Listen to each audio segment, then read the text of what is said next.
I believe that Jesus was undoubtedly a real person. I know it's not a popular opinion, but it's one that I hold.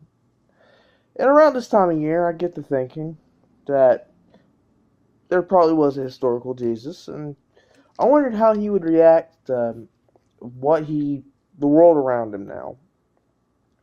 Or if the historical Jesus would even recognize the teachings in Christianity as his own words.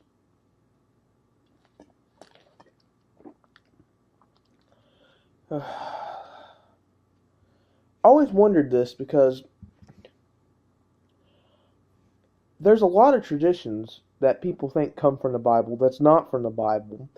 And there's a lot of things that people say that just aren't true regarding Jesus. Like the myths, there's a group of people called mythicists, and they believe that Jesus was a myth. And then they'll cite poorly non arguments that if you actually dig a little deeper, actually know the subject matter, you'd realize aren't actual arguments. Like they'll compare Jesus to Horus, for an example, and that comparison's not really a good one. It doesn't even make sense, really. Like one is like Horus was born on December 25th. No, they say he was born of a virgin. I guess you can give them that one as far as you can call a rock and or sea foam, no, a river a virgin. There's two stories about how he came to be. One is that he sprung out of a river, and the other one is that he just split forth out of a rock. And yeah, you want to say that's a virgin birth? Well, yeah, technically, maybe. I'm pretty sure those things don't give birth or never gave birth before, and I don't think of rivers and rocks as being able to have sex. So yeah, they may have been virgins, but that's not what that word means. Another one that they say is December 25th. And December 25th was the Bible's way, was the Catholic Church's way of getting rid of a festival known as Saturnalia. And by the way, neat little fact, I kind of like tell Christians, not even jokingly, like I sometimes really do this during Christmas time. I'll go outside during like the winter solstice. I'll take a log, set a fire, get out some beers, start drinking, and say, people look at me weird. I was like, I'm celebrating my religion, Saturnalia. But I'm just doing that as a joke. Um, but anyways, it was a way for the Catholic Church to regulate a behavior, and then for nearly 1,000 years, even after that, it was still not even a great holiday. It was a time of year where you would get drunk, extremely drunk, and you'd go around, break into people's houses, and demand food. That was Christmas for a while. For a long bit of Christmas history, that was how Christmas was celebrated. You go door to door, you'd be drinking, and you'd get all nauseous. You'd be screaming, yelling, which is how caroling came to be, until someone gave you food to get you the fuck out of their doorway. Similarly, Halloween, which is a Christian holiday, Christians get this backwards. Was a Christian holiday, and Christmas was a pagan holiday. But Halloween, the trick or treat thing came about where rich people would give poor relatives or poor people cakes to get them the hell out of their doorway. They were called prayer cakes, and what you were supposed to do is after you eat the cake, you were supposed to go to the graveyard and pray for your dead relatives. Neat little tidbit, but yeah. But anyways, back to what I was talking about. The Saturnalia, not the Saturnalia. But anyways, the mythicists will have you believe, like, for example, December 25th, they'll give, like, all these things that Horus didn't even have. Horus didn't have disciples. He had followers, but not disciples. The story of Horus and the story of Jesus do not match whatsoever. The story of Horus follows a thing called the hero's journey. The story of Jesus is not the hero's journey. Also, people confuse, when it comes to Jesus Christ, they'll confuse theology with contextual reading. And what I mean by that, if you read the context of Mark and you read it as as not what the other gospel says. You don't cross check it. You just read what's in Mark. You get the sense that Jesus had no clue why the hell he was being, what was going on. He was being beaten and he was put into a cross and he was most likely sit there to rot, fell down, and that was it. That was the end of that gospel. Very depressing.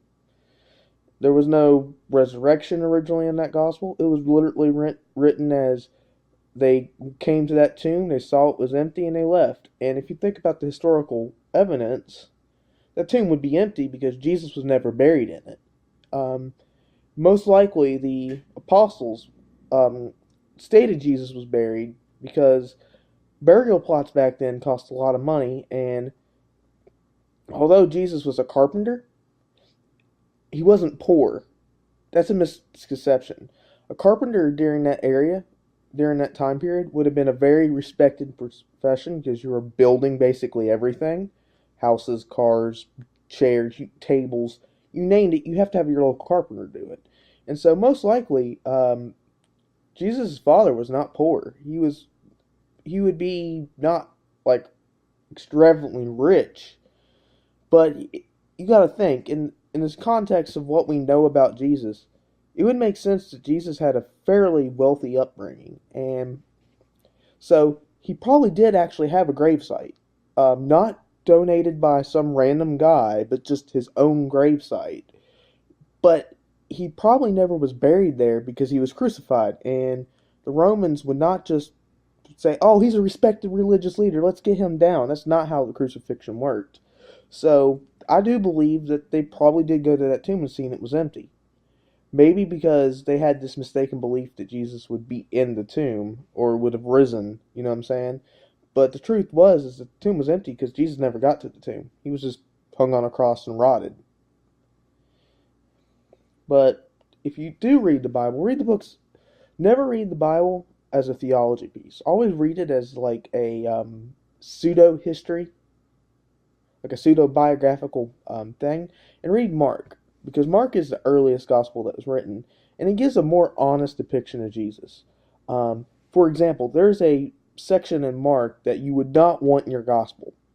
And what I mean by that is that the more embarrassing something is, the more true it's going to be because, you know, if you're going to say this man's God, you would not want a section of your gospel where Jesus' family members, brothers, sisters, mom and dad was like, don't do anything to my son. He's fucking crazy.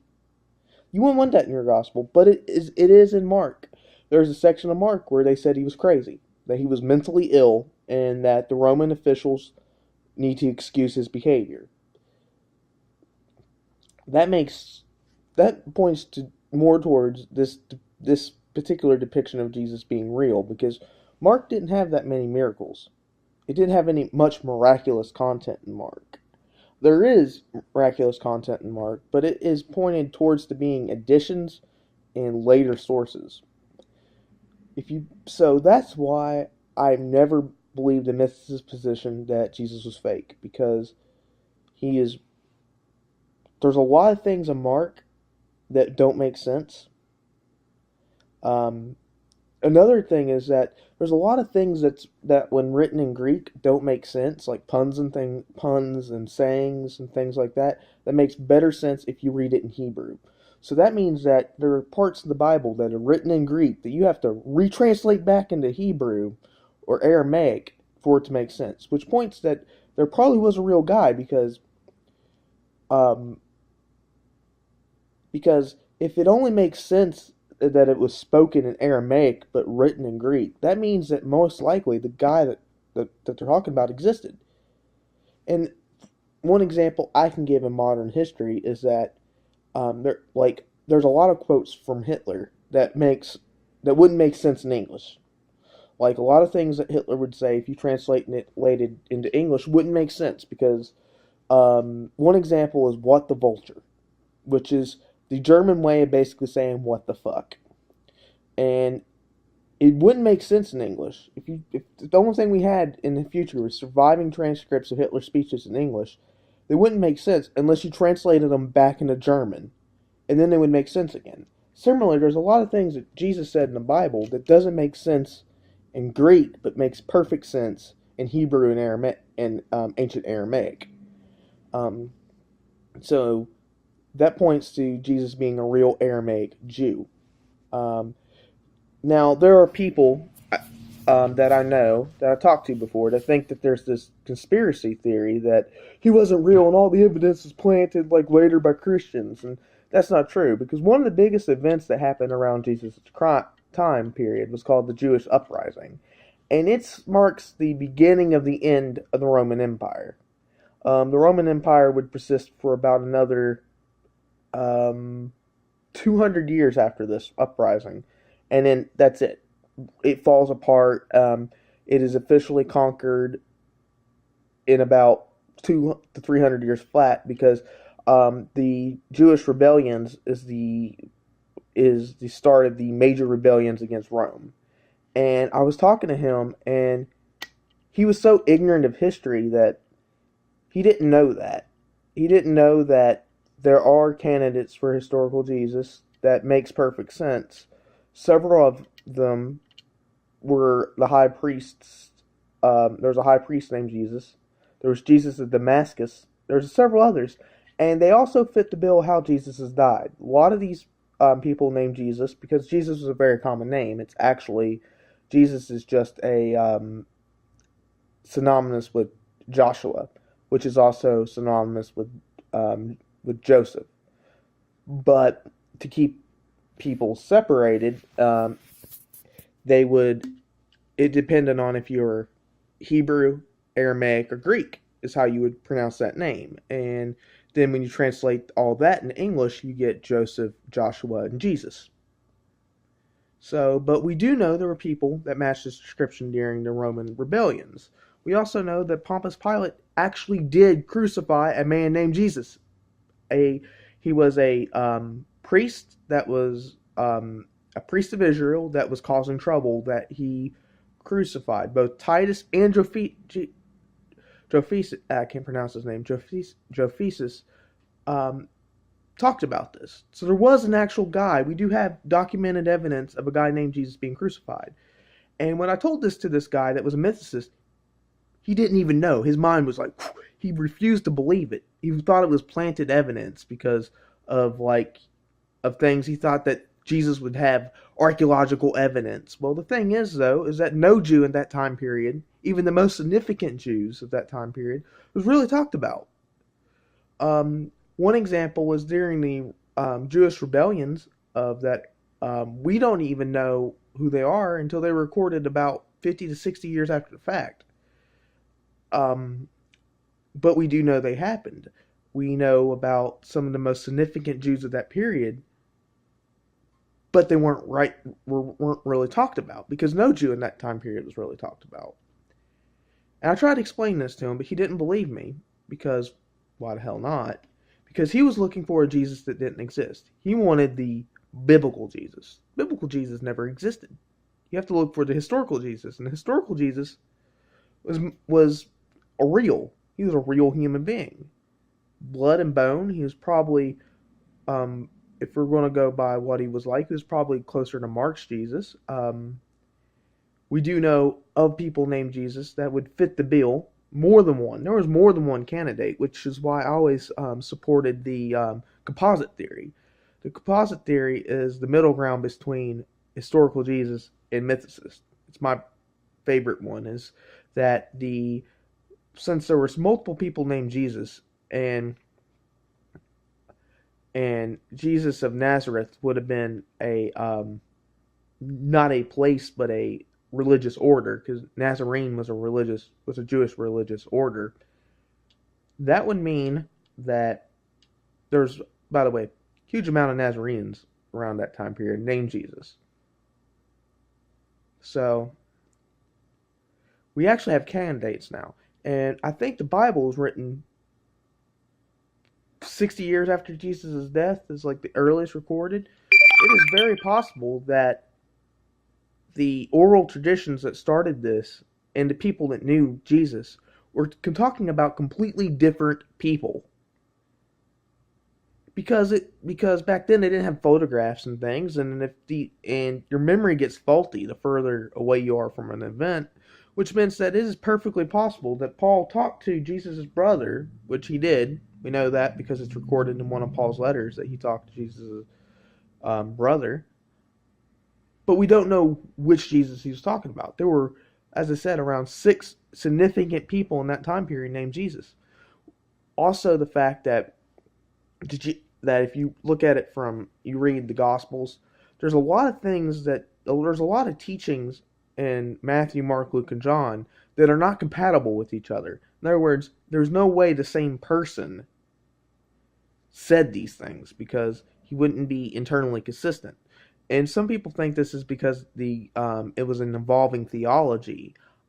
I put down that it might have been completely different people, and the biblical authors only included sayings that fit their theology, but they picked and choose between these people because you have a bunch of people going, Jesus said this, Jesus said that, Jesus said this. So they probably chose the most compatible stories that they could hear about Jesus. And they just shoved them into a narrative that would make somewhat sense. And that's how I view Jesus, because as a composite figure, it would make sense. As a composite figure, he makes sense. As an individual, he doesn't, because a lot of things he would say doesn't make sense anymore. If you go by also the fact the Bible is written by multiple sources, like there was Q and a couple other sources, would mean that it's very possible they were talking about different people, and then through theology, we just say it's one person. That's a theory I hold, and it's a theory that a lot of people don't really like, but it's a theory that makes sense. But as I was saying, I was talking to this person, and he couldn't understand it. He couldn't understand that there were multiple that there was a Jesus of Damascus. He was actually crucified, and he started the downfall of the Roman Empire because he didn't believe it. He thought that Christians would have made that up, even though we have historical proofs. Hell, you can even go to the stronghold that battle took place at.